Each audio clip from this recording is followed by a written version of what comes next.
Friends, कैसे हैं आप सब। एंड मैं साहिबा आप सभी का वेलकम करती हूँ मेरे आज के इस वीडियो में।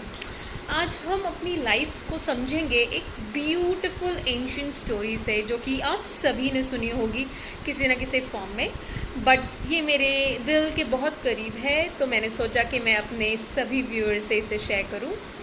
एक आदमी होता है एंड वो परेशान होता है, जैसे कि हम लोग किसी भी बात को लेकर परेशान हो जाते हैं।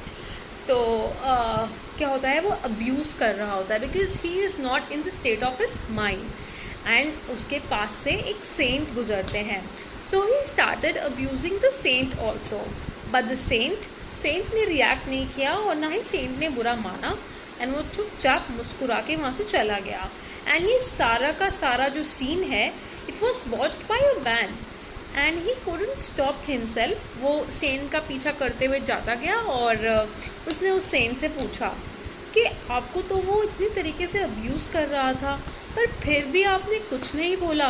तो सेंट मुस्कुरा करके बोले और उन्होंने कहा, आप मुझे एक बात बताओ, अगर आप किसी को कोई गिफ्ट देते हो और वो इंसान जिसे कि आप गिफ्ट दे रहे हो वो उस गिफ्ट को एक्सेप्ट नहीं करता है तो वो गिफ्ट आखिर किसका हुआ। तो उस आदमी ने सेंट को रिप्लाई किया, इसका मतलब गिफ्ट तो उसी का ही हुआ जो गिफ्ट दे रहा था। ऐसा ही कुछ हाल हमारा भी है। अगर हम कभी किसी को भी एंगर दे रहे हैं, या अगर हम कभी किसी को भी हेट्रेड दे रहे हैं, या अगर हम भी कभी किसी को फ्रस्ट्रेशन या अपना एक्चुअली हम किसी को ज़िम्मेवार ठहराते हैं कि अगर हमारी लाइफ में कोई दुख है, कोई कारण है, that is you. Actually that means that is what we have.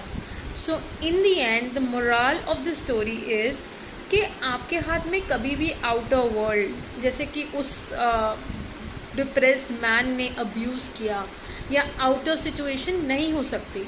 The only control that we as individual have is the control of making the right choice. जी हाँ, जब भी आप किसी ऐसी सिचुएशन में हो जब आपको खुद समझ ना आए, या जब आपका माइंड बहुत आपको स्ट्रेसफुल लगे, या आपको लगे कि अभी आपको रिएक्ट कर देना चाहिए एकदम से, तब एक्चुअली ज़रूरत होती है एक पॉज लेने की।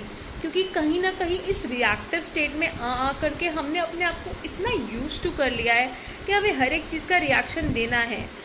अगर हमें कोई चीज़ गरम लगेगी तो हम फटाफट क्या करेंगे, अगर हमें कुछ भी गरम लगता है तो हम बर्फ़ रखते हैं, राइट, जिससे कि हमारा हाथ ठीक हो सके या हील हो सके। ऐसे ही अगर कोई इंसान एक एंगर स्टेट में है या एक रिएक्टिव स्टेट में है, या कभी ऑल ऑफ अ सडन आपकी गलती नहीं भी होती लेकिन आपको ब्लेम कर दिया जाता है, उस टाइम ज़रूरत होती है पॉज करने की and to reflect back and to calm. क्योंकि जब भी हम रिएक्टिव स्टेट से बाहर आते हैं ना, तो हम एक पीसफुलनेस सी फील करते हैं अपने आसपास। तो इसीलिए हम सभी के लिए बहुत ज़रूरी है कि हम भी एट टाइम्स अपने माइंड को याद दिलाएं कि अगर कोई इंसान अब्यूज़ कर रहा है तो वो इसलिए नहीं कर रहा कि मैं गलत हूँ। सारी प्रॉब्लम यार यहाँ से स्टार्ट होती है जब हम किसी की भी बात को या माइंडसेट को या सोच को सच मान लेते हैं। जो सोच रहा है, it is there mindset, it is their thoughts, it is their perception. Let it not impact you at all.